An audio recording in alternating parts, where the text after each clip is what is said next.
ke a le dumedisa lebitsong la morena wa rona leng Jesu Kriste wa Senazareta. Lebitso la ka ke nna Sister Kenewe mo kanaleng e ya Narrowgate Sesotho. Ke a le amohela kaofela mo kanaleng ena bana beso, ke amohela bohle bao ba batjha bana beso a re keneng kaofela tseleng ena ya narrow way.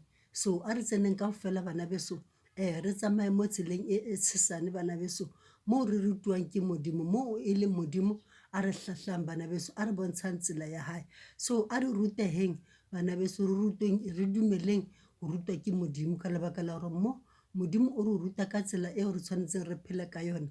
O re ruta ka tsela eo re tshwanetseng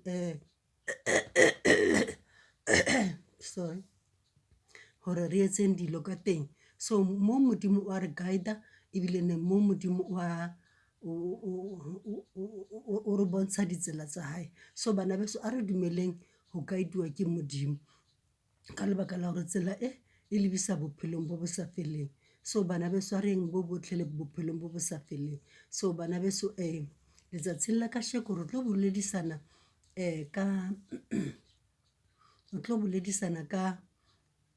ka dipina tsa di-mixture tse tlo fumanang di mixitswe le diteme ngwaneso. Ka lebaka la hore dipina tse di mixitswe le diteme ngwaneso, ene ha re tsebe na diteme tsa teng di hlaka ene di etsa jwang. Sentse re tseba hore ka nnete sera se haketse matsatsi ao re phela mo ona. So bana beso pele re a pele ke kopa hore re ye lentsweng la modimo mo ho Baheberi 12 verse 14 e re, phehellang ho ba le kgotso le batho bohle le kgalalelo eo ho seng motho a tlang ho bona modimo ha a sena yona. So ka nnete yona vele ke ntho e nngwe tshwantseng re hlokomeleng haholo ka lebaka la hore e bohlokwa haholo bana beso, hore ntle le kgalalelo ha hona hore motho a ka bona modimo. Ntle le kgalalelo ngwaneso ha hona hore o ka etsa jwang, ho sa kgathaletsehe hore mang, ho sa kgathaletsehe hore bishop, mara ntle le kgalalelo ka nnete ha hona hore o tla bona modimo.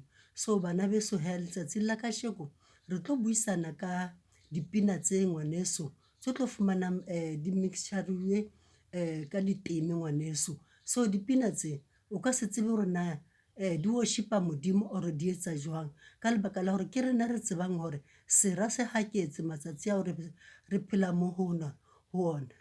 O batla ho bona lefatshe kaofela le ya in the lake of fire. So o etsa ntho e nngwe le nngwe ngwaneso. Dipina tse hona jwaleng ke di-mixture o ka se understand hore ho etsahala ene se teng sera ka mohara dipina tseo. So ngwaneso re tsamaela hole le dipina tsa ho tshwana le tseo, re tsamaela hole ka lebaka la hore a sore batho bo bohle ba worshipela modimo, ka lebaka la hore re tseba hantle hore ha se bohle ba kgahlang modimo ka mmino wa bona or ka worshiping ya bona. So o tlo fumana e le hore di-worshiping tsena rena re ya le tsona, ra itumela le tsona ka nte ngwaneso ha di kgahle modimo le hanyane. Ha ona le ntho e one e kgahlang modimo moo, ka lebaka la hore modimo ha ba recognize le ba recognize batho bao. So rona re nahana hore modimo o teng ka mohare ebile re dansa le bona, ka nte ngwaneso modimo ha teng ka mohara dipina tseo. So re tshwanetse re tsamaileng hole le dipina tse ngwaneso, ene bao ba diteme ngwaneso le mixture o wa diteme le worship.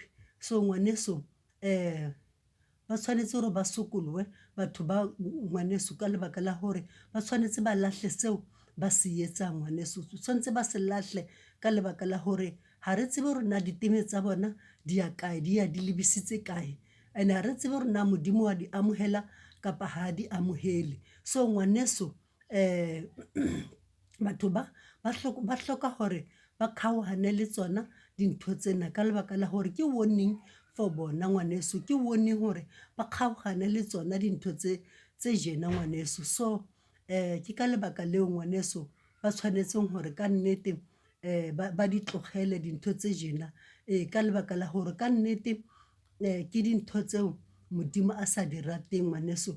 Dipina tse kopaneng le ditemi ngwaneso modimo ha di rate ka lebaka la gore modimo ha teng ka mora di-worship ha teng ho ha ngwaneso. Ebile no ska ba forwa ha hona mo modimo a leng teng ka mara hara di-worship o sa kgathaletse gore ke worship ya ko kae, o sa kgathaletse gore ba tumile ko kae, mara modimo ha teng ka mara di-worship ngwaneso ka lebaka la gore di-worship tse ha ona le one e kgahlang modimo, ha ona le one modimo a enjoyang ka mohara tsona. Bona ba enjoya bana ba nnoši and then ba dancer bana ba nnoši ba thabile ka tsela yo ba thabileng ka teng, mara modimo yana ha teng ka mohara worshiping ya bona. So ngwaneso a re hlokomeleng dintho tse sona and re se ra ba involve rena re tsamaele hole le dintho tse so ngwaneso ka lebaka la gore dintho tse sena modimo ka mohare mo rona ha di a re tshwanela ho hang, ha di a re tshwanela. Rena re hloka dintho tseo modimo a leng teng ka mohare. So ke tsona tseo re tshwanetseng go ba involve mo go tsona bana beso ka lebaka la gore mmino e tletse mo gotlhe mo ngwaneso e tletse and then o tlo utlwa gore batho ba teng ba opela monate ngwaneso ebile ne wa tseba keng le mmino wa teng o goka ka ditsebe ngwaneso o fumana o setse o opela le yona o tla te kgalemela morago o tlo te kgalemela. So bana beso a re avoideng dipina tse a re di avoideng ka tsela e nngwe le e nngwe re tsweng mo go tsona bana beso ka lebaka la gore ke dintho tseo modimo a sa di rateng. So bana beso ke a leboa letsatsi la ka sheko ne ke le tshwaretse tsona tseo bana beso.